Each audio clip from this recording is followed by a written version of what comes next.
ಬರಲಾರಂತೂ ಚಿತ್ತ. ಎಷ್ಟೇ ಆದ್ರೂ ವಯಸ್ಸಿನ ಹುಡುಗ ಆಸೆ ಆಕಾಂಕ್ಷೆಗಳ ಸಮಯ. ಮೈ ಕೈ ತಪ್ಪಿಕೊಂಡು ವಯಸ್ಸಿನ ಕಿರಿಸಲು ಘಟವಾದ ಹೆಜ್ಜೆ. ಭೀಮಾಚಾರ್ಯವರೇ, ನನ್ಗೆ ಆಗಾಗ ಈ ಜೀವನ ಅಂದ್ರೆ ಏನು ಅನ್ನೋ ಪ್ರಶ್ನೆ ಕಾಡ್ತಾನೇ ಇರುತ್ತೆ. Very simple mister Rao.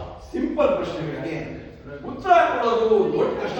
ಜನ ಎಷ್ಟು ಬುದ್ಧಿ ಹೇಳಿದ್ರು ಒಂದು ರೈತ ತನ್ನ ಅನುಭವದ ಮುಂದೆ ಬೇರೆಯವರ ಅನುಭವ ಏನೂ ಇಲ್ಲ ಅಂತ ತೀರ್ಮಾನಿಸಿದಂತೆ. ಕಡೆಗೆ ಮಳೆನೂ ಇಲ್ಲ, ಮೊಳಕೆನೂ ಇಲ್ಲ, ಬಿತ್ತನೆ ಬೀಜನೂ ಇಲ್ಲ. ಯಾರೋ ಬಂದು ಹೇಳಿದ್ರೆ ಕೇಳ್ತೀಯಾ ಅಂದಾಗ ನಂದೇನು ತಪ್ಪಿಲ್ಲ, ನನ್ನ ಕೆಲಸನ ನಾನು ನಿಯತ್ತಾಗಿ ಮಾಡಿದ್ದೀನಿ ಅಂತ ಹೇಳಿ ಇದು ನಾನು ಸಂಪಾದನೆ ಮಾಡಿದ ದುಡ್ಡು, ನಾವೇನು ಬೇಕಾದ್ರೆ ಮಾಡ್ಬೋದು.